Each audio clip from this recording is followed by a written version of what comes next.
Okay, guys and gals, this is Zack from HVAC Shop Talk, and today I want to tell you about one of the worst service calls that I've ever had.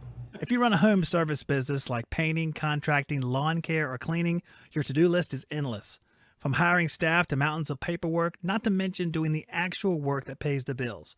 Jobber is a mobile and online app that helps you organize your business and look professional. With Jobber, you can quote jobs, schedule your crew, invoice, and get paid all in one place. Try it free today at getjobber.com/shoptalk.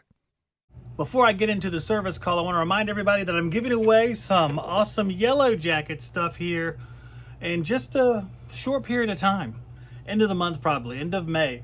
So make sure you're commenting on every single video that I make, because I'm going to choose one of the videos from the last couple months and then choose a comment from that video as our winner. So if you want to win this cool wireless anemometer, make sure you're commenting on every single video and liking that video, and you're subscribed, and you write me fan mail and all that crap. So the worst service call I ever had, or one of the worst. It's hard to say the worst without going through a whole list of really abysmal septic service calls. So I'm going to go with reversing valve 2011 or something like that, 2012. I don't know when it was, but it was a while back.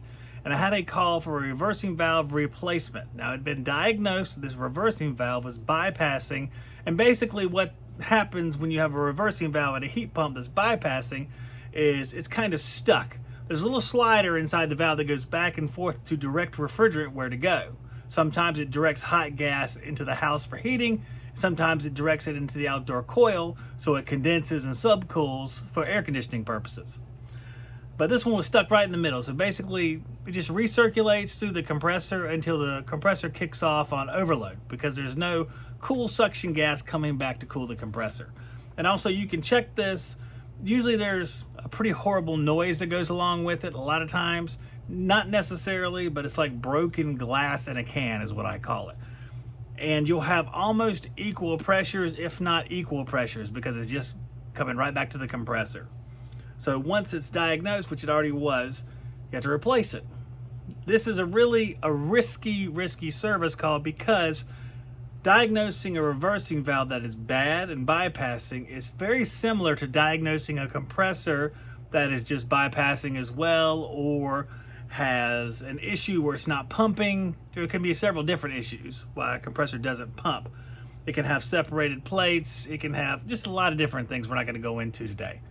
So it's kind of a risk. You're always wondering when you're making that repair, am I positive I'm right? You're 99% sure, but you never know. No one's 100% sure, no matter what they say. They don't know. So I go in to replace this thing, and it's not the right or wrong that is the problem here. It's the application. I'm replacing it on a, I think it was about mid-2000s, late 2000s train unit. One of the darker, I call it green. Some people call it gray. I don't know why this happens. Same thing with Goodman. What color is a Goodman unit? Put that in the comments. Is it green or gray? I think they're green.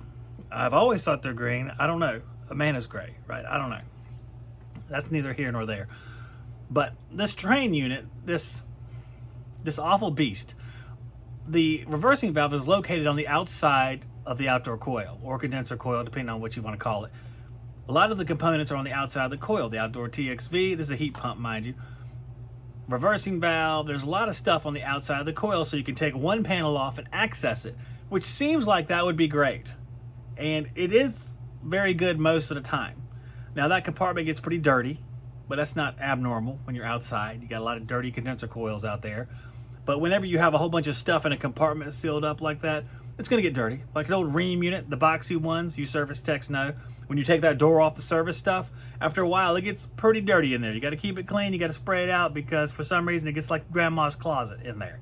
It's just a horrible mess. You think it would be better, but it's not. It's awful.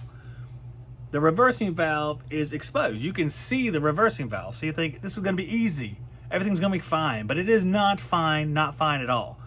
Because despite being on the outside, and this particular unit, I don't know if it's all their units, but I know it was this particular unit because I experienced this firsthand.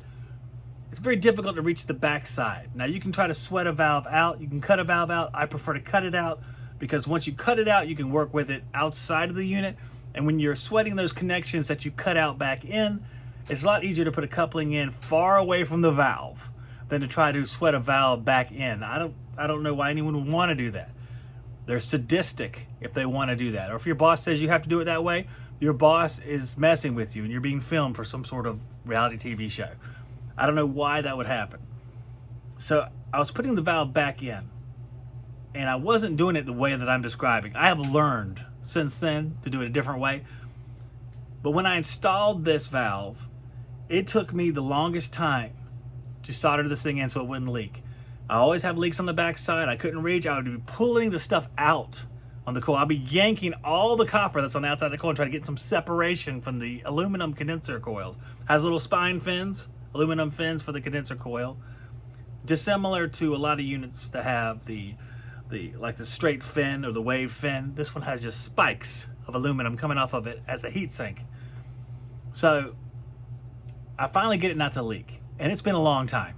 I don't know how long it's been, but it's been, we're not measuring minutes, we're measuring hour. It's been raining. I'm underneath an umbrella. It's raining. I'm angry because every time I check this thing with nitrogen and it leaks, I'm a little bit less nitrogen. So you're running out of nitrogen. The last pressure check is like 55 PSI. You're like, it's holding 55, but I have to wait like an hour to make sure it doesn't leak because it's such low pressure compared to what you typically test at, which is 150 all the way up to multiple hundreds for certain units that specify that. But a lot of times you don't have to go too awful high. But 150 is kind of the bare minimum that I think I would tolerate unless I was running out of nitrogen. So I finally got it where I think it's not leaking. I pull a vacuum on it, and I'm going to go ahead and tell you, I don't know how I monitored that vacuum. At that time, I was probably so mixed up and frustrated that I was not going, let's get to 500. I was going, let's just make it to 1,000, or let's not even hook on the gauge. I don't remember exactly what I did, but I can tell you from my personal knowledge of myself, at that point I was probably like, the hell with this. Let's just get this done. So I charge it back up and I start it. It's bypassing still. After all that time, it's bypassing still, most likely because I fried the valve. Most likely because whenever I was trying to braze it back in, I would put so much heat in on it out of just frustration and just the whole situation, and it's definitely my fault, but there were a lot of other things that were just a perfect storm of frustration for me that day. It ended up, after that, the guy's like, let's just replace the unit, which is kind of saving my butt. It really wasn't the awful ordeal it could have been if the guy was really upset. This guy was, I guess it helped because he was loaded. Several years before we had done this house and it had like 7 or 8 systems on it. So he's well-to-do. He's like, let's just replace the unit because you never know what other factors. Maybe the compressor was having an issue as well. It was nightmarish. It was nightmarish. And believe it or not, the way this ended up, it was a train split system, probably 12 SEER, maybe 13 SEER. It was probably 13 SEER. And he ended up buying a Goodman R22 unit to put outside and put a train badge on it, which was the perfect end to this service call.